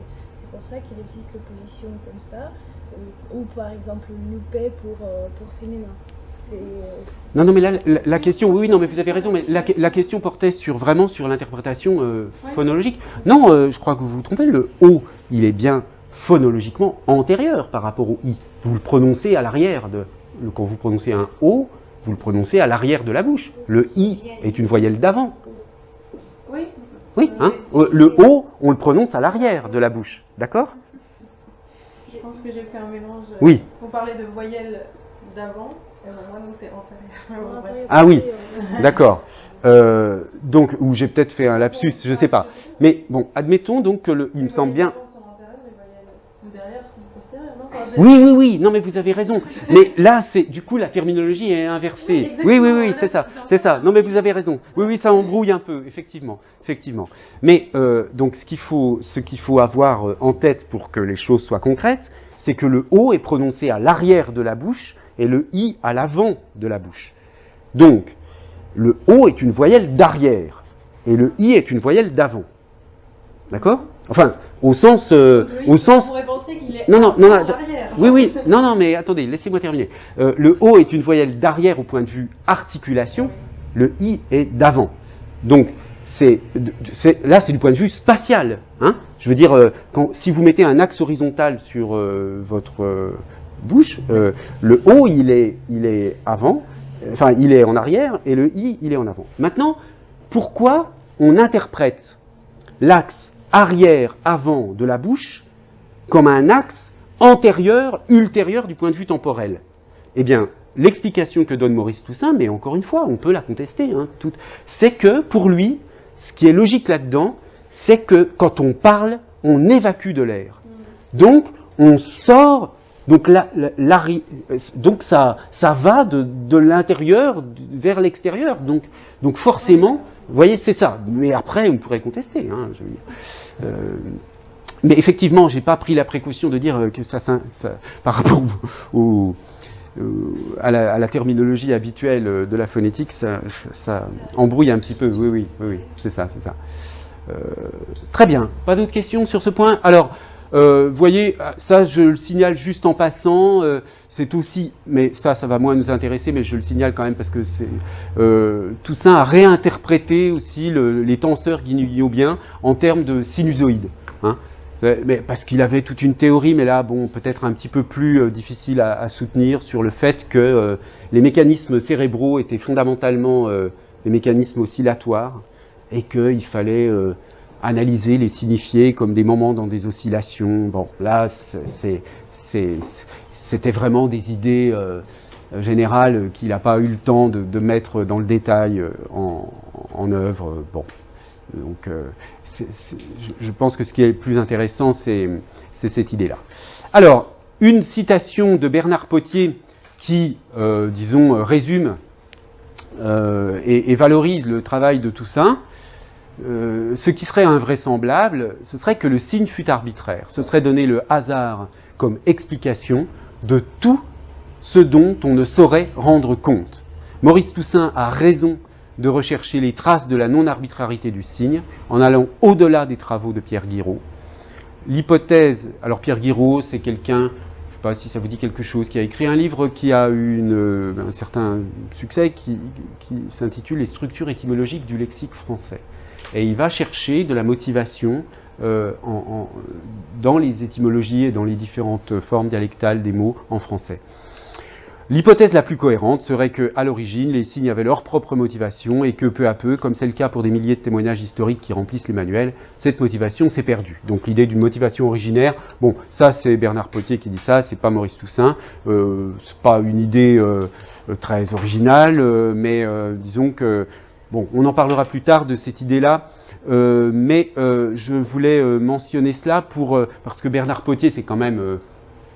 Bon, un linguiste quand même qui a été d'ailleurs professeur ici à la Sorbonne et qui a été considéré, est toujours considéré comme un auteur extrêmement sérieux et important du point de vue de la linguistique à la fois sémantique, conceptuelle, etc., etc. Et donc le fait que quelqu'un comme Bernard Potier disent que les travaux de Maurice Toussaint ont vraiment de la valeur, etc., c'est important parce que Maurice Toussaint est quelqu'un qui a toujours été en marge du système universitaire.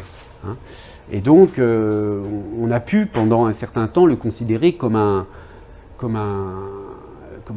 original qui disait des choses un peu excentriques, mais sans grande importance.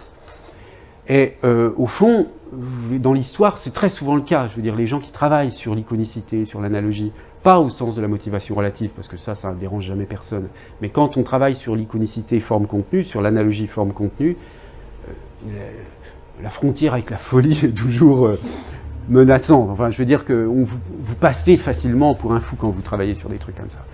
Bref, alors, un petit bilan sur la filiation guillaumienne de la linguistique analogique. Donc on a vu que chez Guillaume, ce qu'on trouvait, c'était une maximalisation de la motivation relative, qui est liée à une perspective qui est systématique, par opposition à une perspective sémiologique, une approche mentaliste ou cognitive de cette maximalisation, qui est donc fondée sur l'idée qu'il y a une cohérence interne du système, et sur le principe de suffisance expressive. Hein. Guillaume ne va pas jusqu'à dire, et il ne pensait pas que les signifiants étaient analogues aux signifiés. Il considérait, avec le principe de suffisance expressive, qu'il suffisait que les discriminations importantes au niveau du signifié se fassent au niveau du signifiant. Donc c'est une thèse moins forte que la thèse de l'analogie. Mais rappelez-vous quand même que, par exemple, lorsqu'il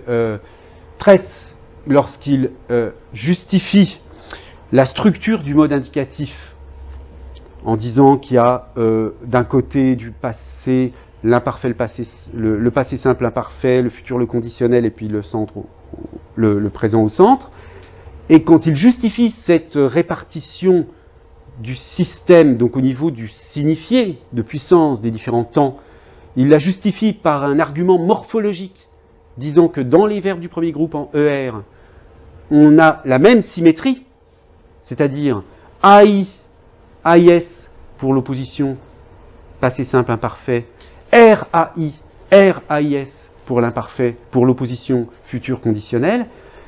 Ça veut bien dire que pour lui, dans un cas comme celui-ci, les signifiés qui ne sont pas accessibles, qui sont cachés en quelque sorte, hein, les systèmes de la langue qui ne sont pas accessibles à l'observation directe, qui sont donc cachés, se révèlent. C'est-à-dire que se révèlent par la régularité du signifiant. Hein. Donc ça veut bien dire que le signifiant, il faut y faire attention, et qu'il n'est pas arbitrairement réparti. Parfois, sa symétrie, les symétries dans les signifiants, sont révélatrices de symétrie dans les signifiés, au niveau de la langue. Quand on commence à dire ça, on commence déjà à être dans quelque chose qui n'est pas l'arbitraire, qui n'est pas la pensée de l'arbitraire, où le signifiant, de toute façon, est complètement insignifiant par rapport au signifié. Hein. Bien. Et chez les guillaumiens, on l'a vu, une critique radicale de l'arbitraire chez Maurice Toussaint, qui est fondée sur un principe de similarité, mettant en jeu des paramètres temporels, signifiés d'avant, d'après, signifiant d'avant et d'après.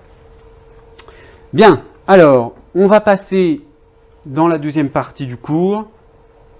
Ah oui, c'est déjà 2h30. Est-ce que vous voulez qu'on ne fait pas de pause? Ça va, on continue, hein? Parce que comme on a bavardé pendant une bonne demi-heure au début, je pense que vous avez gardé vos neurones intacts pour la suite. Alors, donc, un petit bilan sur la filiation Guillaume... le point suivant, la conception holistique des données neuropsychologiques. Alors, quel est le problème que je veux aborder ici? C'est le suivant.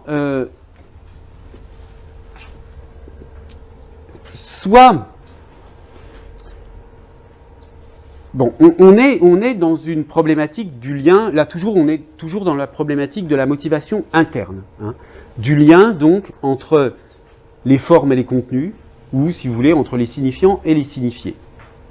D'accord? Si vous considérez que le signe est arbitraire, les signifiés existent d'une manière complètement indépendante des signifiants.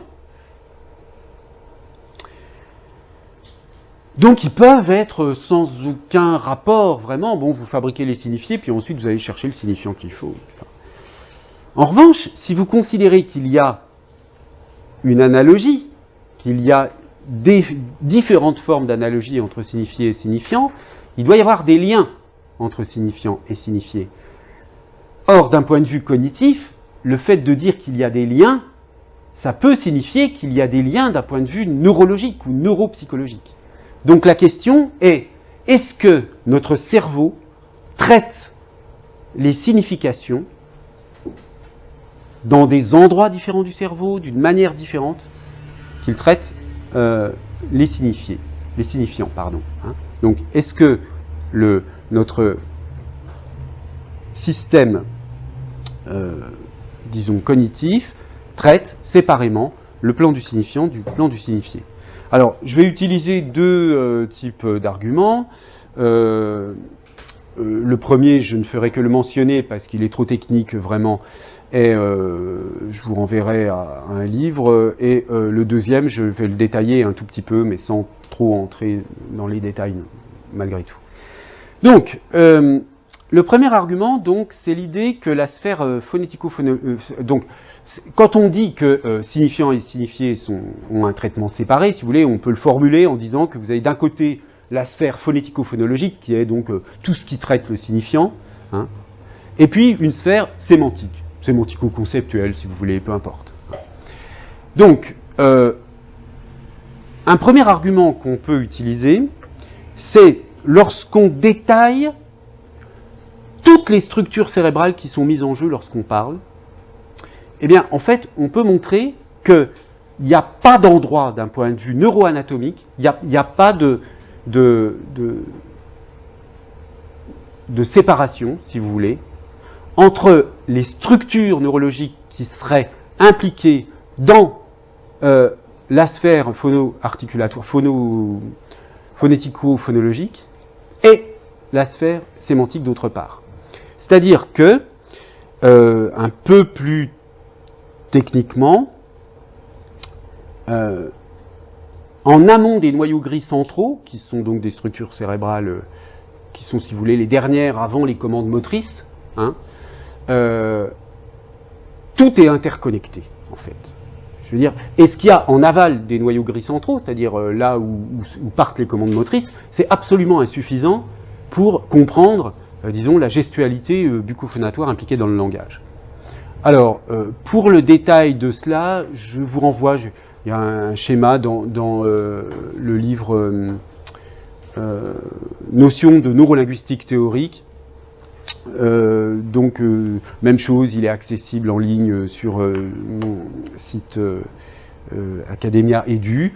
Vous pourrez regarder, et j'ai fait un schéma où on voit bien toutes les structures cérébrales, et on voit bien que c'est impossible de dissocier d'un point de vue neuroanatomique ce qui serait une espèce de centre de traitement du signifiant, du centre de traitement des signifiés. Point de vue neuroanatomique, je dis bien. Hein.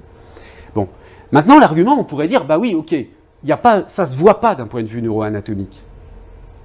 Mais ça peut exister, cette différenciation, au niveau fonctionnel, pas au niveau anatomique, mais au niveau fonctionnel.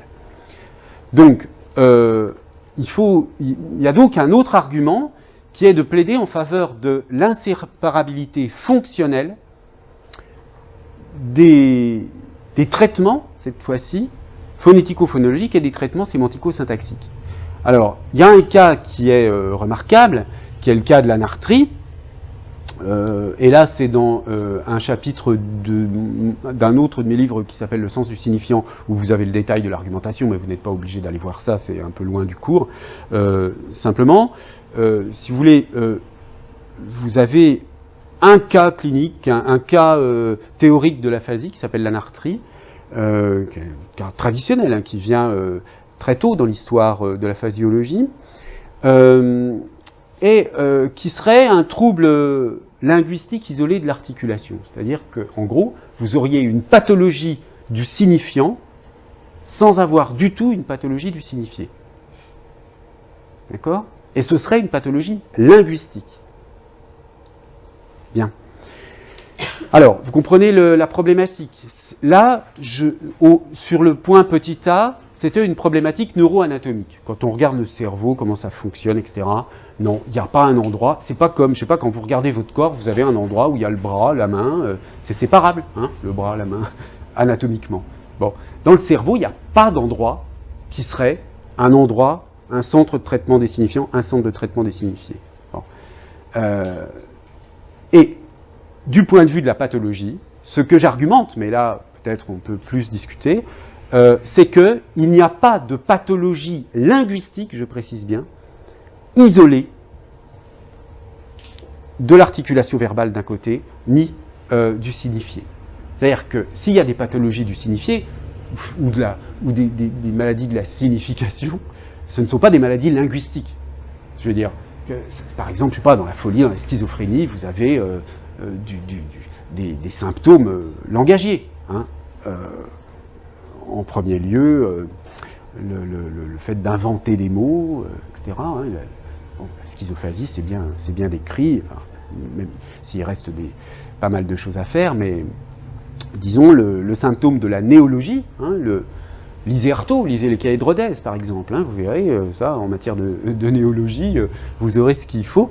Donc il y a effectivement dans certains troubles mentaux généraux, des conséquences linguistiques. Mais ce ne sont pas des troubles linguistiques au départ. Ce qui va nous intéresser, puisque c'est le langage et la question du langage et du signe, du rapport signifiant-signifié qui nous intéresse, c'est le cas de la pathologie vraiment qui soit linguistique. Inversement, si on vous coupe la langue, vous ne pouvez plus parler. Mais est-ce que c'est une pathologie linguistique ? Ben non, ça va être une... Donc, le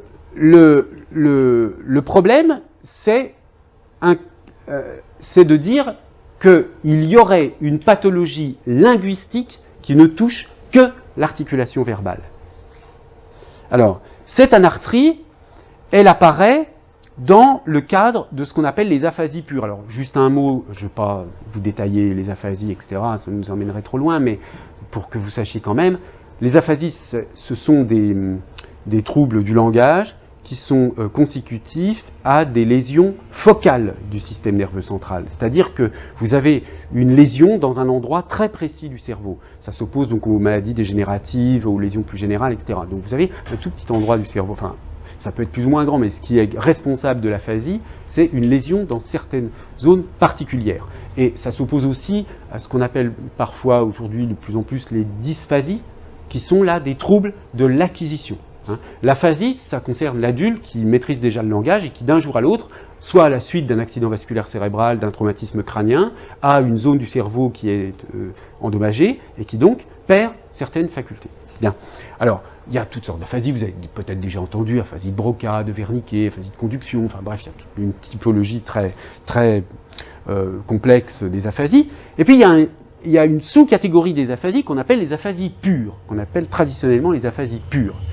Donc, alors, leurs causes, passons, elles peuvent être liées à des lésions dans différentes zones, mais voyons leur description. Alors, vous avez la surdité verbale pure, trouble de la compréhension du langage oral, de la répétition, de l'écriture sous dictée. Ça veut dire quoi la surdité verbale pure ?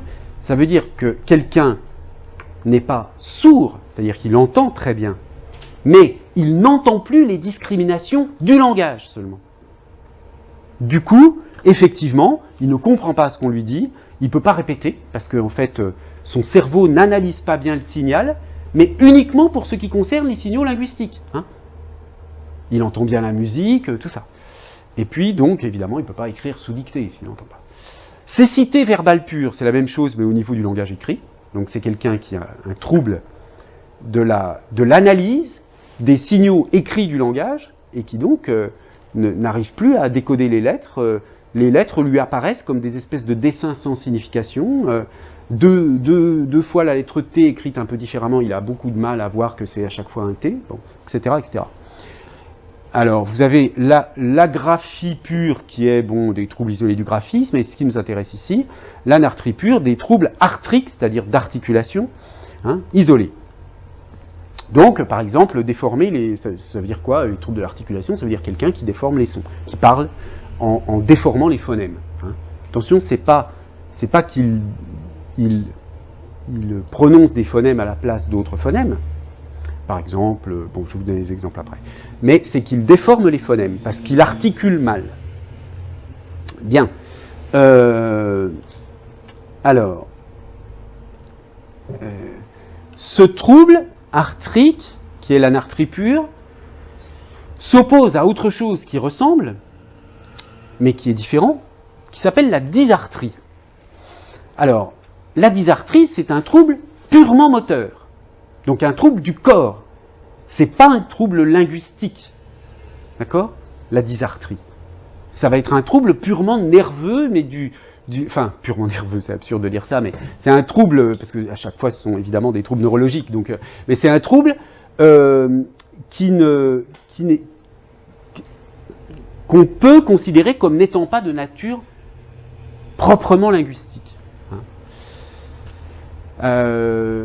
Et donc, trouble lié à un mauvais fonctionnement des groupes musculaires responsables de la production de la parole. Donc, vous voyez que c'est périphérique, ce sont les groupes musculaires qui fonctionnent mal. Donc, quand je vous disais tout à l'heure, si on vous coupe la langue, vous ne pouvez plus parler, là, c'est un peu la même chose, vous voyez. Le diagnostic de dysarthrie implique donc l'existence d'une perturbation, habituellement organique mais parfois fonctionnelle, des structures nerveuses qui, mis à part le cortex cérébral et ses afférences et afférences immédiates, participent à la gouverne de l'activité des organes phono-articulatoires. L'atteinte de ces structures nerveuses est souvent bilatérale. Bon. L'anartrie doit être distinguée de la dysarthrie qui est un trouble moteur. Alors, quand vous étudiez l'ensemble des troubles de l'articulation, vous pouvez classer les choses de la façon suivante. Je vais un peu vite, je suis désolé si vous me poserez des questions si je vais vraiment trop vite et si c'est complètement incompréhensible. Donc, là, j'ai indiqué différents types d'aphasie, mais là, j'ai mis aphasie de conduction, j'aurais pu mettre aphasie de Wernicke, par exemple, parce que là, on a affaire à des troubles de type phonémique. Alors, c'est quoi un trouble phonémique? C'est un trouble de l'omission ou de l'inversion des phonèmes. Par exemple, quelqu'un qui va dire, on va lui dire de répéter allumette, et il va dire palumelle. Simplement, mais il va très bien prononcer, il n'y a pas de trouble d'articulation. Simplement, c'est un ordre il oublie des phonèmes, ou il en rajoute, ou il les inverse, etc. Ça, c'est ce qu'on appelle un trouble phonémique. Et puis, les troubles phonétiques, c'est tout ça. Alors, à l'extrémité, à droite, qui est, si vous voulez, le côté au-delà du seuil 2, là, quand le trouble est plutôt d'origine sous-corticale, donc dans les structures qui sont pas les structures de surface du cortex, mais les structures plus profondes du cerveau, on a des troubles qui ne sont plus langagiers d'une certaine façon, mais qui sont corporels extra-langagiers. C'est plus des troubles linguistiques plutôt que langagiers d'ailleurs. Et là, on a la dysarthrie, donc on a vu tout à l'heure, donc un trouble purement moteur de la musculature qui fait que ça gêne. À la limite, une paralysie bucco-faciale, oui, c'est pareil, ça gêne pour parler. Bon. Sauf que la dysarthrie, c'est le cas le plus proche disons de la gestualité bucco-phonatoire impliquée dans le langage. Bon. Et ensuite, entre ces deux extrêmes, vous avez des cas un peu limites. Donc, il y a les troubles arthriques de l'aphasie de Broca, donc c'est un type d'aphasie dans laquelle les patients comprennent assez bien ce qu'on dit, c'est-à-dire n'ont pas tellement de troubles de la compréhension, de la réception, mais ont un gros trouble de la production et en particulier déforment les phonèmes. Donc ça, ce qu'on appelle les troubles arthriques de l'aphasie de Broca. Tout à l'heure, là, je parlais de l'aphasie de Wernicke comme de l'aphasie de conduction, qui sont inversement des troubles beaucoup plus liés à la compréhension. Les gens comprennent très mal ce qu'on leur dit, mais ils articulent bien. Hein. Sauf que parfois, ils inversent les phonèmes. Et donc, on peut mettre l'anartrie pure ici. Hein. Ça a un lien avec la praxie, mais bon, passons. Et ici, un autre type de désintégration phonétique. Cette opposition entre les deux types de désintégration phonétique vient d'un article célèbre qui a été en fait à l'origine de la neurolinguistique, mais passons, je n'ai pas le temps de commenter cela. Simplement, ce que je veux dire ici, c'est que, en fait, quand on analyse de près ce que pourrait être l'anartrie, on se rend compte que soit l'anartrie, ça n'existe pas, c'est-à-dire c'est une sorte de dysarthrie bizarre, soit c'est de la praxie, c'est-à-dire c'est un trouble linguistique. Mais c'est pas, donc ça implique, si vous voulez, des éléments qui vont au-delà de simplement la dimension, disons, purement articulatoire du signifiant. Parce que dès qu'on est dans le plan phonémique, on est déjà dans quelque chose qui touche un peu à la sphère intellectuelle plutôt qu'à la sphère motrice du langage. Bon, donc, en résumé, si vous voulez, mais vous pourrez lire le détail dans les derniers chapitres du livre Le sens du signifiant, on peut essayer d'argumenter que l'anartrie pure n'existe pas, en fait, est une construction, un artefact de la nosographie neuropsychologique, et que, en fait, ça n'existe pas. D'ailleurs, en fait, c'est hyper rare. Hein, c'est très rare, les anartriques purs, quand on interroge des gens qui sont dans les services de neurologie, etc., c'est très rare. Or, si, effectivement, il y avait un traitement fonctionnel séparé de la couche articulatoire et de la couche sémantique, ben, on ne voit pas pourquoi il n'y en aurait pas plus des troubles, des anartries pures. Hein. Vous voyez, si cognitivement, notre cerveau avait vraiment des zones séparées pour traiter tout le matériel phonético-phonologique, et puis une autre zone séparée pour traiter tout ce qui est sémantico-conceptuel, syntaxique, tout ce que vous voulez, bah, forcément, il y aurait des lésions qui fréquemment couperaient les choses ou altéreraient qu'un côté et pas l'autre.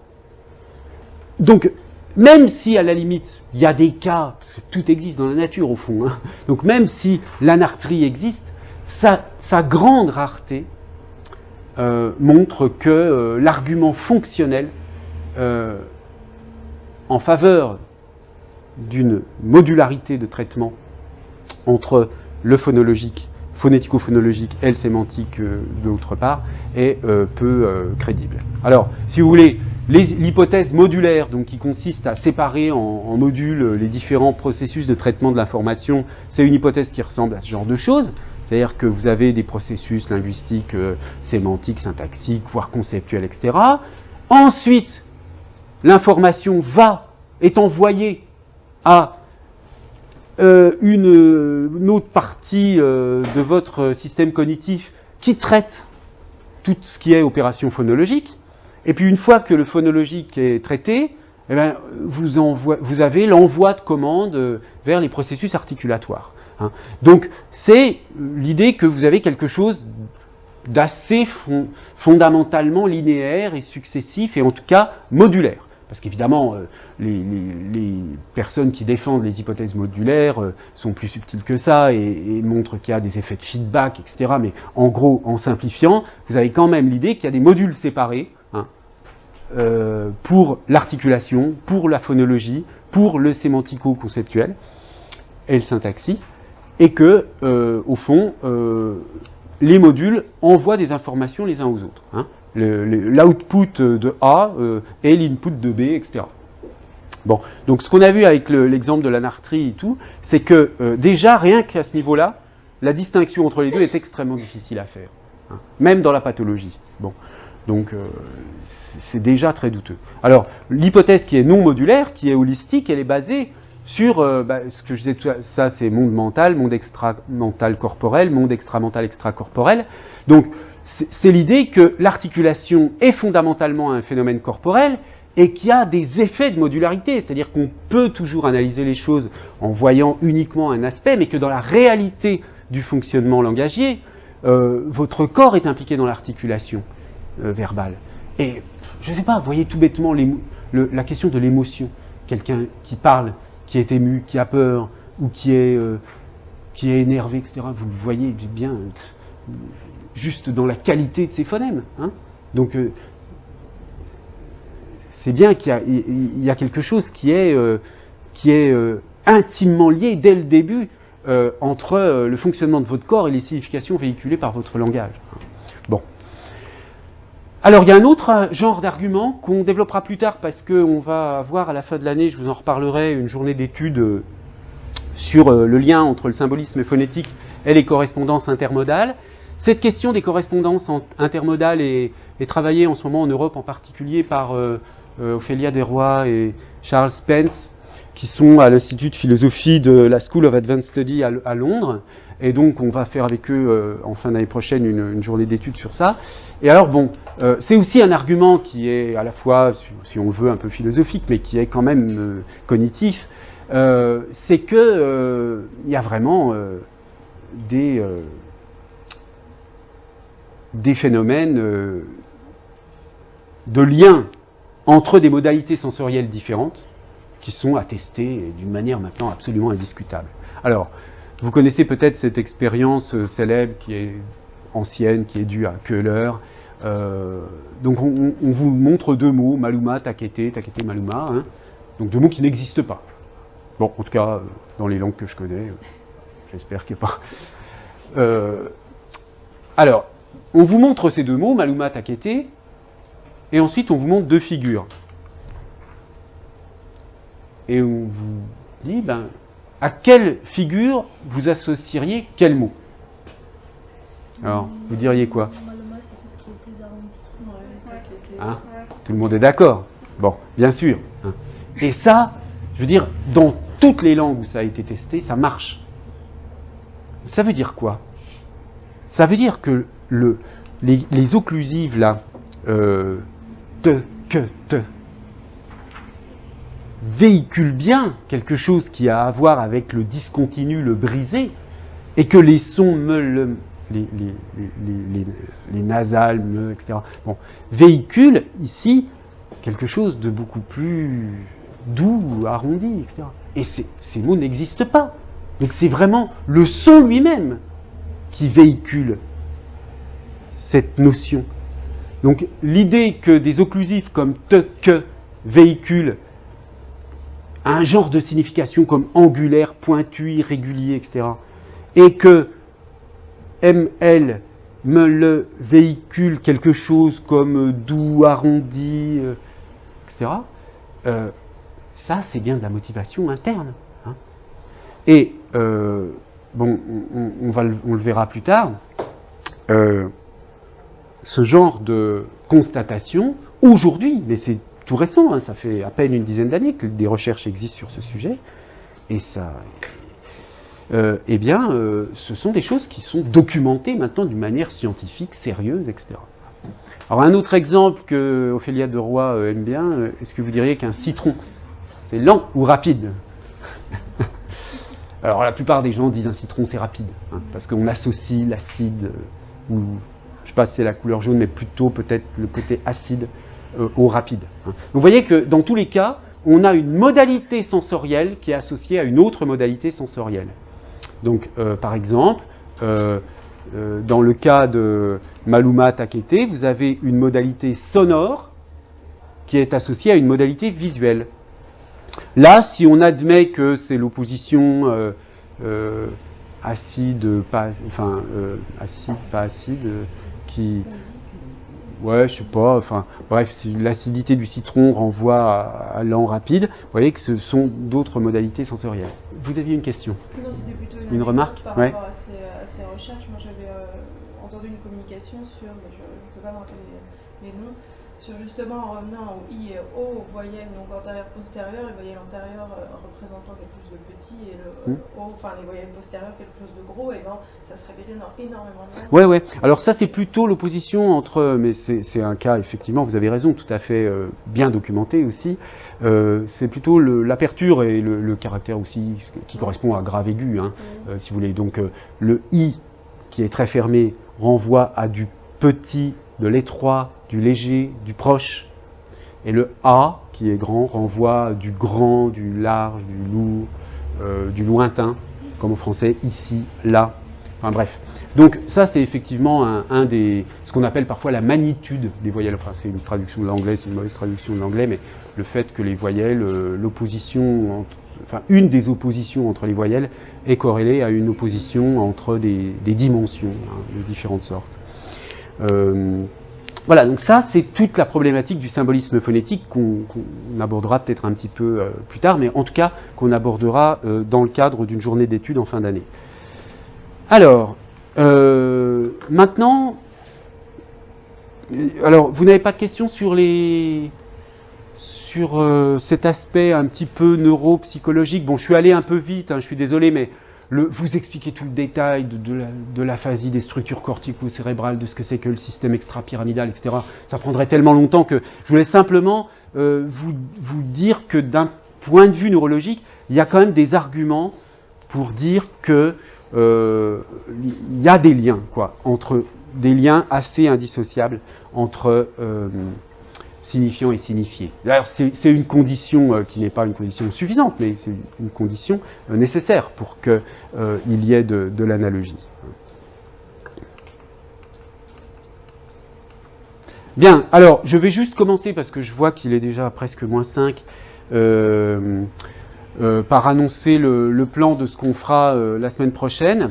Donc, désolé, je disais qu'on allait parler tout à l'heure de Paulan et des fleurs de Tarbes, mais finalement c'est mieux parce que j'avais prévu, j'avais photocopié, mais je vais vous les donner. Tiens, d'ailleurs, si vous avez 2 minutes, j'ai ça dans mon bureau, je voulais traiter ça dans la 2e heure, mais donc je vous donnerai tout à l'heure le texte, mais j'ai pas un exemplaire pour tout le monde, mais vous aurez le texte dans sur le site. Donc, je donne quelques sources philosophiques, c'est-à-dire des orientations, des grandes orientations philosophiques qui sont réputées plaider en faveur de l'analogie au sens de la similarité forme-contenu. Hein. C'est-à-dire qu'il y a vraiment un lien entre les sons et les significations. Bon. Alors, il y a une première veine, Condillac de Brosse. Alors pour ça, je vous renvoie à un article d'un de mes collègues qui est très bien, on en parlera un petit peu. Je le mettrai en ligne aussi, cet article. Hein, comme ça, vous aurez le temps de le lire pour la semaine prochaine. Ce sera plus intéressant pour discuter. Ensuite, on parlera malheureusement trop rapidement de Humboldt, parce que c'est absolument passionnant et génial, Humboldt, mais c'est très compliqué, très long, et pour en parler sérieusement, il faudrait un séminaire consacré uniquement à ça. Mais voyez cet extrait qui est cité par Trabant, donc un auteur dont je vous parlerai aussi la semaine prochaine. L'idée bornée que le langage est né par convention et que le mot n'est rien d'autre que les signes d'une chose existant indépendamment de lui ou d'un tel concept a exercé l'influence la plus fâcheuse sur l'approche intéressante de toute étude linguistique. Hein. Donc on est bien dans cette perspective où l'iconicité d'image, c'est-à-dire où le lien signifiant-signifié, est perçu comme étant la chose intéressante en linguistique. C'est un peu ce que je disais quand je commentais Saussure en disant bah oui, il y a de l'arbitraire, bien sûr, il y en a un peu, il y en a pas un peu, il y en a bien sûr, mais c'est pas ça qui est intéressant, c'est tout ce qui est non arbitraire qui est intéressant, et ça existe aussi. Hein. Et le problème de la thèse de l'arbitraire, c'est qu'une fois qu'on a dit ça, s'intéresser à ce qui n'est pas arbitraire n'a plus aucun sens. C'est ça qui ne va pas. Hein. Alors, et ensuite, on parlera du premier chapitre du livre La prose du monde de Merleau-Ponty, et ça je vais vous le donner, j'en ai une dizaine d'exemplaires là, Donc le premier chapitre de La prose du monde, qui est un texte posthume de Merleau-Ponty. Ce premier chapitre s'appelle Le fantôme du langage pur. Et c'est un argumentaire extrêmement intéressant sur, alors non pas, là c'est plus indirect le lien, mais en tout cas sur l'idée qu'un langage entièrement fondé sur le principe de l'arbitraire n'a aucun sens. Enfin, l'approche phénoménologique du langage interdit ce type d'approche. Voilà, donc on va s'arrêter là pour aujourd'hui.